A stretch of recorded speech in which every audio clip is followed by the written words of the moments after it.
Hi friends, ഇന്നത്തെ നമ്മളെ video ഒരു ഹൗസ് വയറിങ്ങിൻ്റെ DB ആണ്. DBയുടെ വർക്കൊക്കെ ഏകദേശം തീരാനായി. നമ്മൾ എർത്ത് 2.5 ആണ് ഇതിന് സർക്യൂട്ട് ഓൾ റൗണ്ട് ഓടിച്ചിട്ടുള്ളത്. അതുപോലെ സർക്യൂട്ടുകളും 2.5 ആണ്. ലീഡ് 1 mm ആണ്. പിന്നെ അതുപോലെ ലോഡിനനുസരിച്ചുള്ള വയറുകളാണ് നമ്മൾ സെലക്ട് ചെയ്തിട്ടിരിക്കുന്നത്.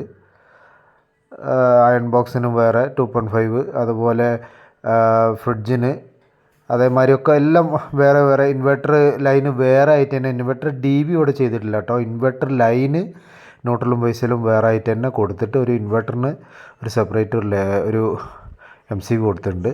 പിന്നെ നമ്മൾ ഇതിൽ സ്പെഷ്യലായിട്ട് ചെയ്തിട്ടുള്ളതെന്ന് പറഞ്ഞാൽ മാസ്റ്റർ ഒരു റിലേ ചെയ്തിട്ടുണ്ട്, ലാച്ച് റിലേ. പിന്നെ വരുന്നത് സ്നൈഡറാണ്. നമ്മൾ സെലക്ട് ചെയ്തിരിക്കുന്ന MCBകൾ RCCB ഒക്കെ സ്നൈഡറിലാണ്. ഇത് 3063 വരുന്ന RCCB ആണ്, 4 പോൾ. അതേമാതിരി 14 amps വരുന്ന ഒരു 4 പോൾ MCB ആണ്.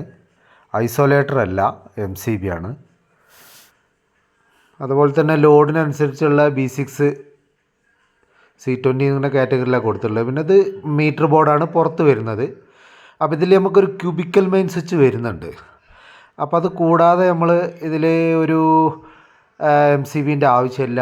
അതുകൊണ്ട് തന്നെ നമ്മളൊരു SPD ആണ് ഇതിൽ കൊടുത്തിട്ടുള്ളത്, ഒരു സർജ് പ്രൊട്ടക്ഷൻ ഡിവൈസ്, ഒരു 40 kΩ ഒരു SPD.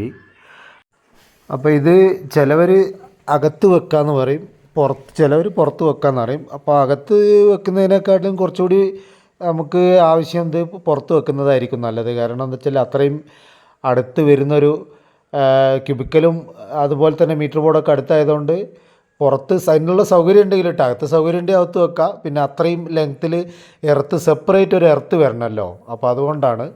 അപ്പോൾ നമ്മൾ അതിനായിട്ടൊരു സെപ്പറേറ്റ് എർത്ത് തന്നെ ചെയ്യുന്നുണ്ട്, ഇതുമായിട്ട് ക്ലാഷ് ആവാത്തൊരു എർത്ത്.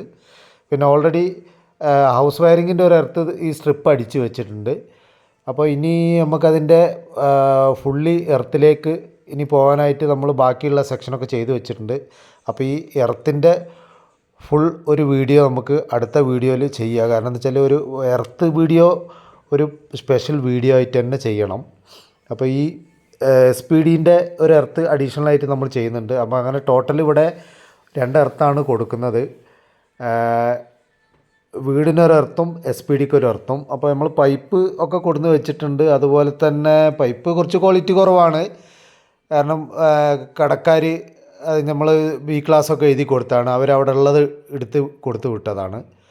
പിന്നെ SPD ചെയ്യാനുള്ള കോപ്പറാണിത്, സ്ട്രിപ്പല്ല, നമ്മൾ കമ്പിയാണ് എടുത്തിരിക്കുന്നത്. അതുപോലെ തന്നെ പ്ലേറ്റിലാണ് നമ്മൾ ചെയ്യുന്നത്. അതുകൊണ്ട് പൈപ്പിന് അത്ര പ്രാധാന്യം കൊടുക്കുന്നില്ല. പ്ലേറ്റ് 2x2 കോപ്പർ പ്ലേറ്റ് എടുത്തിട്ടാണ് നമ്മൾ ചെയ്യുന്നത്. എർത്ത് കോമ്പൗണ്ടാണ്, പിന്നെ ഡ്രൈ ഏരിയ ഒന്നുമല്ല, നല്ല വെറ്റ് ഏരിയ ആയിട്ടുള്ള സ്ഥലമാണ്. അപ്പോൾ അതുകൊണ്ട് എർത്തിനൊന്നും വലിയ കംപ്ലൈൻ്റ് ഒന്നും ഇല്ലാത്ത രീതിയിൽ ഒരു 3 ohms ഒക്കെ ചോടയായിട്ടുള്ള ഒരു എർത്ത് കിട്ടുമെന്ന് നമുക്ക് ഒരു പ്രതീക്ഷ ഉണ്ട്. അതുകൊണ്ട് ആ എർത്ത് ചെയ്ത് നമ്മളെ എർത്തിൻ്റെ റീഡിങ് നോക്കുന്നതായിട്ടുള്ളൊരു വീഡിയോ ഒക്കെ ആയിട്ട് നമുക്ക് അടുത്ത വീഡിയോ ചെയ്യാം. അപ്പോൾ ഇതാണ് നമ്മളെ എർത്ത് പ്ലേറ്റ്. അപ്പോൾ ഇന്നത്തെ വീഡിയോ നമ്മളിവിടെ വൈൻഡപ്പ് ചെയ്യുകയാണ്. അപ്പോൾ ഇനി അടുത്തത് ഈ എർത്തിൻ്റെ ഒരു ഫുൾ വീഡിയോ, ഒരു ഫുള്ളായിട്ടുള്ളൊരു വീഡിയോ നമുക്ക് ചെയ്ത് റീഡിംഗ് ഒക്കെ കിട്ടുന്ന രീതിയിലുള്ളൊരു എർത്ത് ചെയ്തിട്ട് നമ്മൾ അടുത്ത വീഡിയോ അപ്ലോഡ് ചെയ്യുന്നതാണ്. Okay, thank you.